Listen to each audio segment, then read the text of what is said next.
साथियों नमस्कार। आपका हमारे हीरा बुद्ध यूट्यूब चैनल में स्वागत है।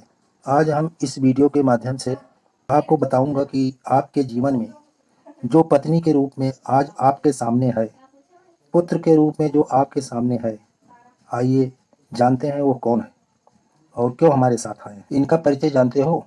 नहीं जानते ना, तो आज मैं इस चीज़ को स्पष्ट करने की कोशिश करूँगा।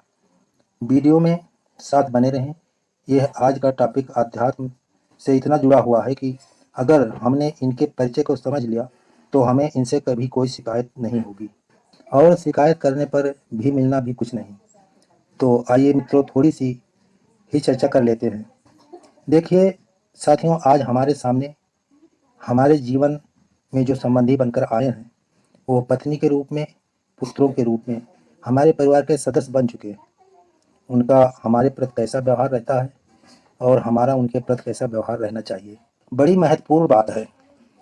ये इसको कभी भी भूलना नहीं है। आपको ध्यान रखना इस बात का है कि भूलने से परेशानी ही परेशानी आगे बढ़ेगी। आप जीवन को काट नहीं पाएंगे, आप जीवन को व्यतीत नहीं कर पाएंगे। तो आज हमारे सामने अगर हमारी पत्नी के रूप में जो आत्मा आई है वो हमारे अपने किए हुए कर्मों का फल स्वरूप आई है। हम कर्म करते समय नहीं सोच पाते कि क्या हमें करना है, क्या नहीं करना है। अगर उस पत्नी का व्यवहार हमारे प्रति सर्वथा उचित होता है तो हमें ऐसा लगता है कि हमारी पत्नी हमारी सेवा कर रही है, या हमें लगता है कि ये हमारी सेवा न करके हमारे जीवन को ही नरक बना रही है। इन दोनों स्थितियों में हम उसका आपसे परिचय करवाते हैं।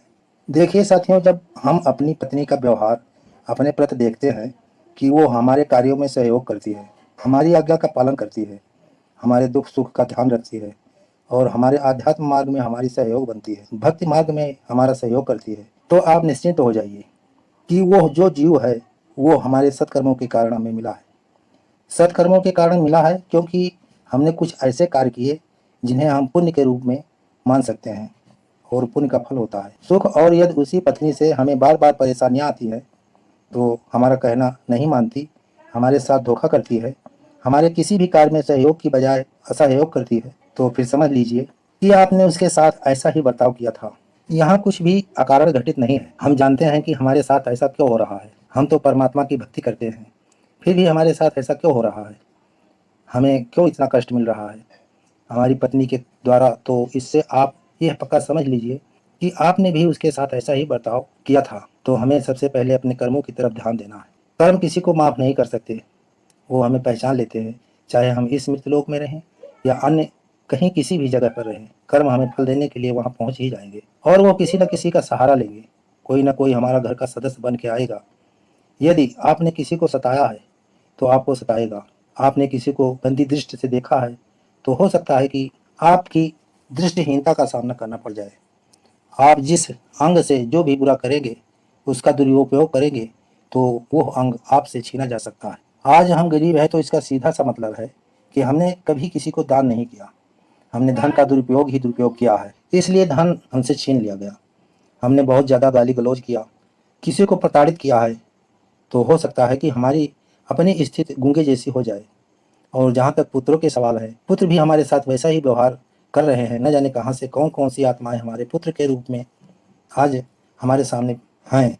तो मैं आपको बताऊं, पुत्र 4 तरीके के होते हैं। ध्यान रखना, कितने तरीके के? 4 तरीके के। पहला पुत्र होता है वो जो हमारी सेवा करता है। इसका मतलब है कि हमने उस आत्मा की कभी न कभी सेवा की है, वो अपना बदला चुकाने के लिए आया है और हमारी सेवा कर रहा है और वो सारे जीवन करेगा। यदि हमारा पुत्र कोई ऐसा है, यह देनदार पुत्र हुआ, अब तक लेने वाला पुत्र हो सकता है, हमारे आपके जीवन में हो तो वो क्या करेगा? उसे आपकी सेवा से कोई मतलब नहीं, वो आपके धन को बर्बाद करेगा क्योंकि आपने उसका धन इसी रूप में लेकर बर्बाद किया था।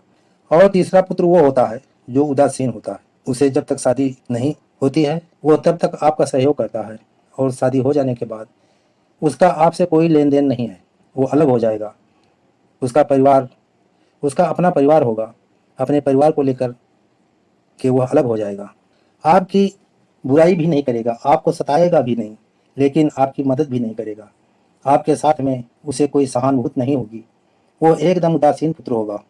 और एक पुत्र ऐसा आएगा यदि हमने किसी भी जन्म में किसी भी आत्मा को कष्ट दिया, सताया, उसे प्रताड़ित किया है, उसके साथ दुश्मनों जैसा व्यवहार किया है, तो वो पुत्र जो है वो हमारे साथ ठीक वैसा ही व्यवहार करेगा। ठीक वैसा ही वो आपके साथ एक दुश्मन के रूप में पेश आएगा और आपको मारेगा भी, घसीटेगा भी, गाली गलौज भी करेगा, क्योंकि उस समय तो आप समर्थ थे, तो वो आपका कुछ नहीं कर सकता था और आपने मनमाने तरीके से उसे दुखी किया था, उसी आत्मा को दुखी किया था। आज परमात्मा ने वो मौका उसको दे दिया है और वो आज अपना बदला चुका रहा है। तो फिर क्या करें, इनसे कैसे बचें? स्वीकार कर लीजिए, स्वीकार करने में ही भलाई है। आप उसका प्रतिकार नहीं कर सकते, आप उसका कर्ज चुकाए बिना बच नहीं सकते। जैसा आपने किया है वैसा आपको भोगना पड़ेगा। अगर आप भागने की कोशिश करोगे तब भी वो कर्म आपका पीछा नहीं छोड़ेगा। इस जन्म में बच जाओगे तो अगले जन्म में नहीं बच पाओगे। वह तब तक आपका पीछा नहीं छोड़ेगा जब तक अपना एक एक हरकत का बदला आपसे नहीं ले लेता, तब तक वो आपका साथ नहीं छोड़ने वाला है। तो यह 4 तरीके के पुत्र होते हैं। क्यों कहा गया है शास्त्रों में? इसीलिए कहा गया है कि हर वक्त शुभ कर्म करिए, पाप कर्मों से बचिए। अब इन लोगों के साथ, इन सदस्यों के साथ हमें क्या करना है? हमें ना तो लगाव पैदा करना है इनके प्रति और न दुश्मनी का व्यवहार करना है इनके साथ। एक कर्तव्य मान करके आप करिए। उसके बाद यह क्या करते हैं वो करने के लिए स्वतंत्र हैं, उन्हें करने दीजिए। आप रोक भी नहीं पाएंगे, क्योंकि दिन प्रतिदिन आपकी कमजोरी बढ़ती चली जाएगी। आप बुढ़ापे की तरफ जाएंगे और वो जवानी की तरफ जाएंगे। वो हर तरीके से आपको इतना प्रताड़ित करेगा, वो पुत्र इतना प्रताड़ित करेगा जितना आपने उसे किया होगा। इनके साथ एक कर्तव्य भाव रखिए, सिर्फ कर्तव्य का पालन कीजिए, अपने कर्तव्य का पालन कीजिए। जो शास्त्र सम्मत हो वो उनके साथ करिए और जो वो कर रहे हैं उन्हें स्वीकार कर लीजिए, क्योंकि ये हमारे ही मानस पुत्र हैं। ये हमको दुखी अथवा सुखी करने के लिए नहीं आए हैं, बल्कि वो काम कर रहे हैं जो उनके साथ हुआ है। अब इससे यदि आप दुखी होते हैं तो या सुखी होते हो, ये आपकी मनोस्थिति पर निर्भर करता है। लेकिन चाहे आप हद से स्वीकार कर लीजिए, चाहे आप मजबूरी में स्वीकार कर लीजिए, रो रो के स्वीकार कर लीजिए, लेकिन स्वीकार तो आपको करना ही होगा। भोग लीजिए, अभी इसी जन्म में भोग लीजिए, वरना यह भी जन्म अगर निकल गया तो फिर और ब्याज लग जाएगा और अगले जन्म में भी आप इनके बदले में आपको ज़्यादा भुगतना पड़ेगा।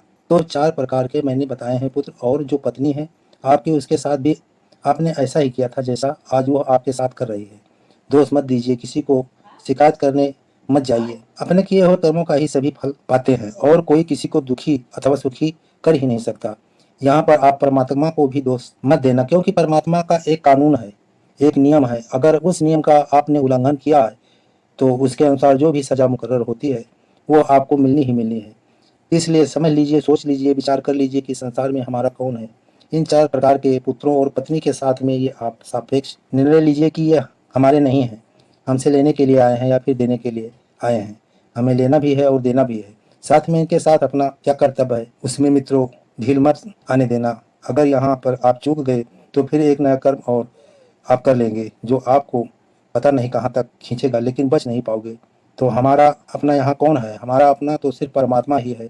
आप जिसको भी मानते हो, जो भी आपके इष्ट देवता हैं, उनके चरणों में अपना ध्यान लगाए रखना चाहिए। अपनी मन की शांति को भंग मत होने देना, ताकि इस कर्म का आपसे छुटकारा हो जाए। जितनी जल्दी छुटकारा हो जाएगा उतनी जल्दी आप सुखी हो जाओगे। परमात्मा का कोई लेना देना नहीं, ये प्रकृति है और प्रकृति का अपना कानून है और प्रकृति हमें अपने कर्मों को भोगने के लिए हमें विवश करती है। तो आज की बात मैं यहीं पर समाप्त करता हूँ, इस सलाह के साथ में कि आप जहाँ तक हो सके वहाँ तक ऐसा कुछ भी मत कीजिए जिसे आप पसंद ना करते हों। कुछ भी मत ऐसा करना ऐसा जिसे आप ना चाहते हो, फिर सब कुछ ठीक हो जाएगा। प्रिय साथियों, एक कहानी आपको कैसी लगी? कहानी अच्छी लगी हो तो वीडियो को लाइक कर देना। चैनल पर अगर नए हैं तो चैनल को सब्सक्राइब कर लेना और अपने मित्रजनों को भी शेयर कर देना, जिससे कि उनको भी ये ज्ञानवर्धक कहानी वीडियो देखने को मिल सके। चलो मिलते हैं अब अगले वीडियो में। वीडियो में अंत तक बने रहने के लिए आपका दिल से बहुत धन्यवाद। जय हिंद, जय भारत।